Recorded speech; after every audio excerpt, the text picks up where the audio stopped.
Hello बच्चों, कैसे हो तुम लोग। ईडू टीच में तुम्हारा स्वागत है। मैं हूँ दीपा और मैं तुमको आज पढ़ा रही हूँ।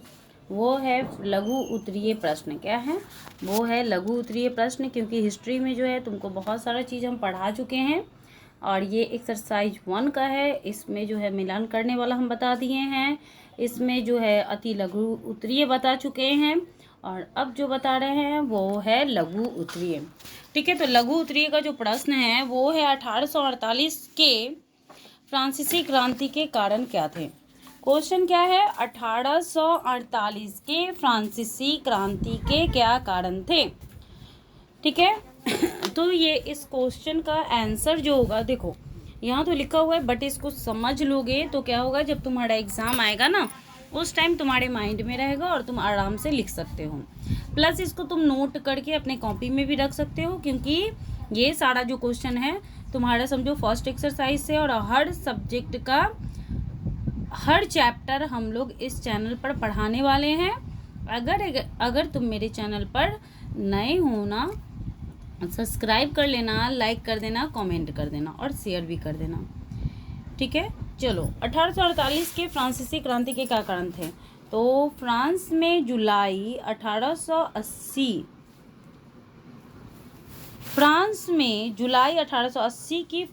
की क्रांति के पश्चात ऑरलेंस के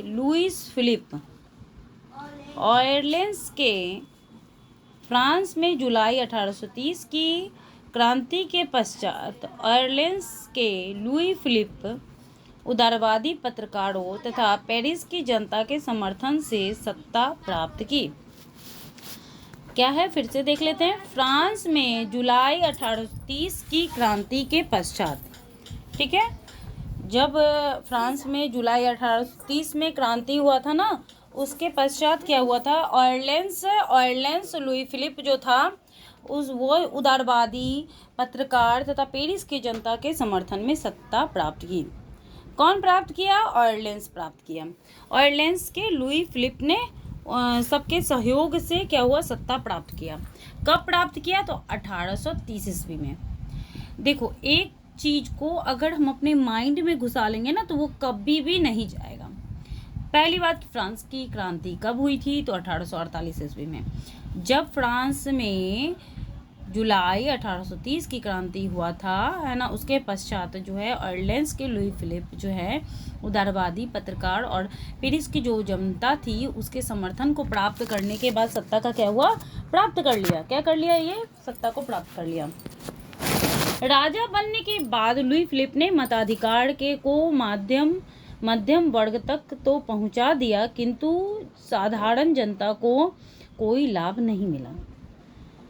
राजा बनने के बाद लुई फिलिप ने मताधिकार को मध्यम वर्ग तक पहुंचा दिया। राजा बनने के बाद लुई फिलिप ने मताधिकार को मध्यम वर्ग तक पहुंचा दिया, किंतु साधारण जनता को कोई लाभ नहीं मिला।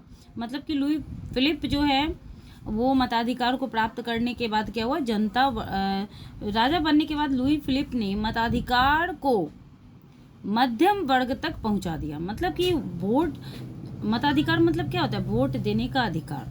ठीक है, तो उस टाइम भी जो है लुई फिलिप क्या किया था, वोट देने का जो अधिकार होता है वो कहाँ तक पहुंचा दिया गया था?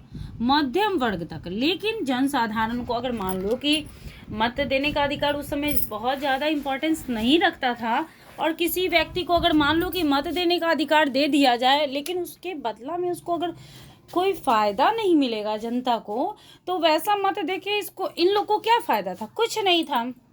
लुई फिलिप समाज के विभिन्न वर्ग, समाजवादी, गणतांत्रिक, निरंकुशवाद आदि सभी को संतुष्ट करने की कोशिश में किसी को भी संतुष्ट नहीं कर सका। अब ये क्या था, लुई फिलिप, देखो ये लुई फिलिप जो है संतुष्ट करने के लिए मध्यम वर्ग तक मताधिकार को प्रदान कर दिया, लेकिन कोई भी उससे, चाहे वह समाजवादी हो, चाहे गणतंत्रवादी हो या निरंकुशवादी हो, ठीक है, वह इसमें से किसी को भी जो है लुई फिलिप संतुष्ट नहीं कर पाया। क्या तुमको समझ में आ रहा है? तो समझ में आ रहा होगा तो कमेंट जरूर करना, अगर कुछ कमी हो तो उसको भी जरूर बताना। यद्यपि लुई फिलिप की नीतियां उदारवादी की ओर अग्रसर थी, यद्यपि लुई फिलिप की नीतियां जो थी उदारवादी की ओर अग्रसर थी, किंतु वह स्वयं नहीं, उसने समाजवादियों के खिलाफ पूंजीपतियों का पक्ष लिया।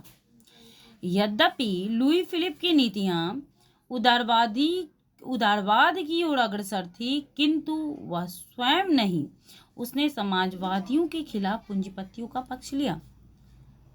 अब यहाँ तक फिर से तुम समझ लो कि 1848 में जो फ्रांसीसी क्रांति हुआ था उसका बहुत ज़्यादा उसका जो है प्रमुख कारण क्या था या कारण क्या था। ठीक है, तो सबसे पहले बात जानते हैं कि जुलाई 1830 ईस्वी में क्या हुआ था, क्रांति हुआ था। उसमें जो है ऑर्लेंस के लुई फिलिप ने उदारवादी पत्रकार तथा पेरिस की जनता के समर्थन में क्या हुआ, सत्ता प्राप्त कर लिया। लेकिन जैसे ही वो राजा बना उसमें एक ही मतलब कि लोगों को एक फ़ायदा मिला था, मतलब कि यह कहेंगे क्या, लुई फिलिप के द्वारा एक फ़ायदा लोगों को मिला था, वो था मत देने का अधिकार मध्यम वर्ग तक पहुंच गया। लेकिन इससे किसी को कोई बेनिफिट नहीं था, क्योंकि लोगों को क्या चाहिए था, हेल्प चाहिए था, सहयोग चाहिए था, जो ऐसा लुई फिलिप नहीं कर पा रहा था। लुई फिलिप समाज के सभी वर्ग को संतुष्ट करने की कोशिश में लगा हुआ था। वह सोचता था हम समाजवादी को भी कर लेंगे, गणतंत्रवादी को भी कर लेंगे, निरंकुशवादियों को कर लेंगे, लेकिन क्या एक व्यक्ति सभी पक्ष को अपने पक्ष में कर सकता है? ये पॉसिबल हो ही नहीं सकता है, इसलिए यह नहीं हो पाया। यद्यपि लुई फिलिप की नीतियां उदारवाद की ओर अग्रसर थी, इसका जो नीति था वो किस ओर अग्रसर थी, तो उदारवाद की ओर, किंतु वह स्वयं नहीं, उसने समाजवादियों के खिलाफ पूंजीपति पक्ष का वर्ग लिया। और इसने क्या किया, समाजवादियों के खिलाफ पूंजीपतियों का पक्ष लिया। गणतंत्रवाद के प्रति उसकी प्रतिक्रियावादी नीति तथा दमनात्मक कार्यों ने 1848 की क्रांति को जन्म दिया। और अब बताओ कि कोई व्यक्ति अगर यह समाजवाद रहने देता तो चलता भी, लेकिन ये समाजवाद के ही खिलाफ हो गया। लुई फिलिप किसके खिलाफ हो गया, समाजवाद के खिलाफ हो गया, और किसके पक्ष में चला गया, तो पूंजीपतियों के वर्ग में चला गया। तो क्या तुमको लगता है कि इस तरीका से कोई भी जनता जो है इसका विरोध नहीं करेगी? ऐसा हो ही नहीं सकता है। करेगा, क्योंकि ये गणतंत्रवाद का जो है, कहेंगे गणतंत्रवाद का दमनात्मक नीति था, है ना, गणतंत्रवाद के खिलाफ नीति था, तो इसलिए 1848 ईस्वी की क्रांति हुई। अब सोचो कि एक तो 1830 ईस्वी में आयरलैंड लुई फिलिप को राजा बना दिया गया, ठीक है, उसको जनता का समर्थन प्राप्त हुआ, लेकिन वो राजा बनने के बाद भी जो है मत को तो मध्यम वर्ग तक पहुंचाया, बट किसी का भी कोई भी तरह का हेल्प नहीं कर पाया, क्योंकि वो समाजवाद, गणतंत्रवाद, निरंकुशवाद सभी को अपने पक्ष में करना चाहता था। वो क्या किया कि समाजवाद के खिलाफ ही पूंजीपतियों के सहयोग में चलाया। तो ये तो पॉसिबल ही नहीं है, क्योंकि वो गणतंत्रवाद के क्या हो गया, प्रतिक्रियावादी नीति का को दमन कर रहा था, इसलिए 1848 की क्रांति हो गई। ठीक है, तो अब नेक्स्ट क्वेश्चन पे जाते हैं। अब अगर तुमको ये आए, मेरे ख्याल से ये तुमको पूरा का पूरा समझ में आ गया होगा, कुछ भी नहीं है इसमें, बस इतना ही कि 1830 ईस्वी में जो क्रांति हुआ था उसमें लुई फिलिप जो है राजा बन गया था, वह किसी का भी सहयोग नहीं कर पाया था, और वह जो है क्या कहते हैं, किसी वर्ग को संतुष्ट करने में कुशल नहीं रहा, और इसके बाद वो पूंजीपतियों का सहयोग करने लगा, समाजवादियों के खिलाफ में हो गया, जिसके कारण 1848 की क्रांति हुई। क्लियर? कितना सिंपल हो गया। केवल हमको 1830 को याद रखना है, और लेंस को याद करना है, लुई फिलिप को याद करना है, वह किसी को नहीं मतलब कि सबको सेटिस्फाइड नहीं कर पाया, इसको याद करना है, और समाजवाद के खिलाफ हो गया, इसके पूंजीपति के पक्ष में चला गया, इसको याद करना है। क्लियर? चलो नेक्स्ट क्वेश्चन में हम लोग जाते हैं। ये जो है लघु उत्तरीय प्रश्न है, इसको फाइनली याद कर लो, क्योंकि यह हर साल के एग्जाम के लिए BBI है। जब तक ये बुक चलेगा तब तक हम ये नहीं गारंटी लेते हैं कि तुमको जो हम पढ़ा दिए तुम्हारे एग्जाम में आएगा, ये ऐसा भी हम बोलते हैं जब हम गेस पढ़ाते हैं, बट ये हम चैप्टर पढ़ा रहे हैं, तो चैप्टर को पहले फाइनली करो, ठीक है, ये क्योंकि ये जो है 2024 का जो स्टूडेंट होगा उसके लिए कंप्लीट करा रहे हैं, और यह 2023 के लिए तो बहुत ही BBI है। चलो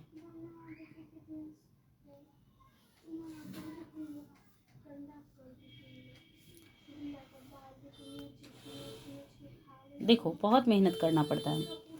क्या होता है ना कि बच्चों को पढ़ाने के लिए थोड़ा हम लोग को भी माइंड को कंसंट्रेट करना पड़ता है। अगर तुम लोग, इसीलिए हम तुम लोग को बार बार कहते हैं कि जो हम लोग पढ़ाते हैं ना उसको थोड़ा सा ढंग से पढ़ो, माइंड से पढ़ो। हम लोग को भी खुशी मिलेगी कि चलो तुम लोग का बहुत अच्छा रिजल्ट आया, क्योंकि ये सारा ना तुम लोग के एग्ज़ाम में भी पूछता है। ठीक है, एग्ज़ाम में सारा का सारा क्या होगा तुमको पूछेगा। पता है क्या होता है कि हम जो है ना इसका जो नेट होता है उसको ऑफ़ करना ही भूल जाते हैं, और ऑफ़ करने के चक्कर में क्या होता है पूरा का पूरा छूट जाता है, मतलब कि ये इधर उधर आवाज़ चला आता है, तो वो धीरे धीरे जो है ये सब कंप्लीट ख़त्म हो जाएगा।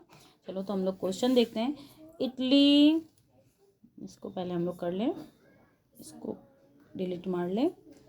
ठीक है, चलो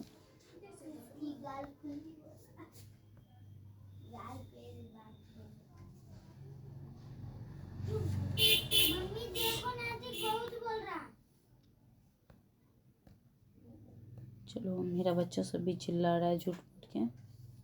तो अब जो क्वेश्चन है वो, इटली जर्मनी के एकीकरण में ऑस्ट्रिया की क्या भूमिका थी। इटली जर्मनी के एकीकरण में ऑस्ट्रिया की क्या भूमिका थी। ठीक है, तो इटली जर्मनी जो है, इटली तथा जर्मनी के एकीकरण में ऑस्ट्रिया की सबसे बड़ी बाधा थी। अब देखो इटली जर्मनी के एकीकरण में ऑस्ट्रिया की क्या भूमिका थी। अब यहाँ पे क्या है कि इटली और जर्मनी के एकीकरण में ऑस्ट्रिया की क्या थी, ऑस्ट्रिया सबसे बड़ी बाधा थी। क्या थी, बाधा थी। यहाँ ऑस्ट्रिया की भूमिका पूछ रहा था। चूंकि एकीकरण के पीछे मूलतः राष्ट्रवादी भावना थी, और इस एकीकरण के पीछे मूलतः क्या था, राष्ट्रवादी भावना थी। और ऑस्ट्रिया के चांसलर का मेटरनिक का घोर प्रतिक्रियावादी था। और ये जो ऑस्ट्रिया का चांसलर जो था मेटरनिक, ये घोर प्रतिक्रियावादी था। इसने इटली तथा जर्मनी में एकीकरण हेतु होने वाले सभी आंदोलन अथवा प्रयासों को दबाया। और ये जो थे मेटरनिक जो थे, वो जहाँ भी आंदोलन होता था ये किस चीज़ के लिए, जर्मनी के एकीकरण के लिए या इटली के एकीकरण के लिए, जहाँ भी आंदोलन होता उस आंदोलन को कौन दबा देता था, तो मेटरनिक दबा देता था। मेटरनिक की दमनकारी नीति के प्रतिक्रिया स्वरूप इटली तथा जर्मनी की जनता में राष्ट्रवाद की भावना का बढ़ा हुआ।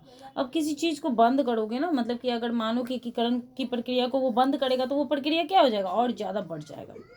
क्यों बढ़ेगा, क्यों बढ़ेगा। बच्चा को देखे हो कभी, बच्चा को कहो कि ये काम नहीं करने के लिए तो वो ज़रूर करेगा और ज़्यादा करेगा। जस्ट वैसे ही जर्मनी की जनता को बोला गया कि इसको नहीं करना है, बट वो क्या किया, क्योंकि उनके अंदर राष्ट्रवाद की भावना पनप चुकी थी।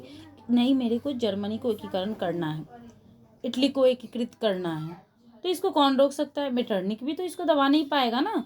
तो मेटरनिक का क्या हो जाएगा, विरोध हो जाएगा। ऑस्ट्रिया में मेटरनिक के पतन के बाद इटली तथा जर्मनी के लोगों ने एकीकरण के मार्ग की सबसे बड़ी बाधा समाप्त हुआ। ऑस्ट्रिया में मेटरनिक के पतन, और उसके बाद मेटरनिक का क्या हो जाता है, पतन हो जाता है। पतन के बाद इटली तथा जर्मनी के लोगों के एकीकरण का मार्ग का जो है बाधा समाप्त हुआ, और भारी उत्साह के साथ एकीकरण का प्रयास किया गया, अतः सफल हो गया। बोलने के कारण क्या होता है, खांसी भी हो जाता है, बहुत मुश्किल है। चलो नेक्स्ट जो हमारा क्वेश्चन है इसको हम लोग समझ लेते हैं। देखो मेरा वीडियो शुरू से लेकर लास्ट तक देखा करो, हम इतना अच्छा पढ़ाते हैं। मैं अपना तारीफ नहीं करती हूँ, बट हम तुमको ये बात कहेंगे, तुमको ये अभी का अभी याद हो जाएगा। बताओ ना, इसमें कुछ तो नहीं है। ऑस्ट्रिया का जो, मान लो कि ऑस्ट्रिया का जो था, क्या था ऑस्ट्रिया का, एक मिनट, ऑस्ट्रिया में एकीकरण क्यों नहीं हुआ था, क्योंकि उसका बाधा मेटरनिक ही तो था। ऑस्ट्रिया के एकीकरण का बाधा क्या था, ऑस्ट्रिया के एकीकरण का बाधा क्या था, तो मेटरनिक था। और जब मेटरनिक का पतन हो जाता है तो इटली और क्या नाम है, इटली और जर्मनी जो है अपना एकीकरण कर लेता है। सिंपल, इसको याद करो, बट उसका जो मेन निचोड़ होता है ना उसको अपने माइंड में रखो। अगर उसको अपने माइंड में रखोगे ना तो एग्जाम में कभी भी क्वेश्चन नहीं छूटेगा, चाहे वो साइंस का हो, चाहे वो मैथ का हो, चाहे वो कोई भी सब्जेक्ट का हो। ये मेरा फुल्ली गारंटी है।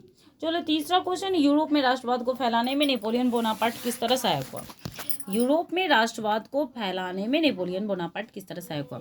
यूरोप में राष्ट्रवाद फैलाने में नेपोलियन बोनापार्ट की महत्वपूर्ण भूमिका थी। उसने इटली और जर्मनी के राज्यों को भौगोलिक नाम की परिधि से बाहर कर उसे वास्तविकता तथा राजनीतिक रूपरेखा प्रदान की, जिससे उसके एकीकरण का मार्ग प्रशस्त हुआ।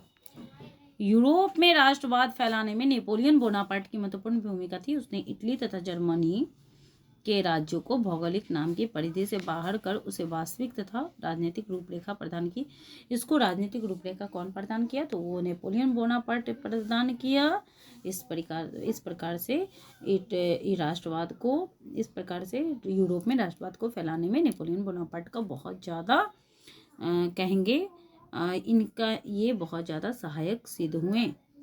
ठीक है, क्योंकि इन्होंने जो राज्य था उसका जो भौगोलिक नाम की परिधि से बाहर करके वास्तविक तथा राजनीतिक रूपरेखा एक प्रदान कर दिया कि ये इटली है और ये जर्मनी है। तो फिर राष्ट्रवाद को कैसे नहीं भावना मिलेगी, इसलिए इनका नाम आ जाता है। इसी तरीका का वीडियो मैं लाती रहती हूँ। अगर मेरे चैनल पर नए हो ना तो सब्सक्राइब कर लेना, लाइक कर देना, कमेंट कर देना। Thank you.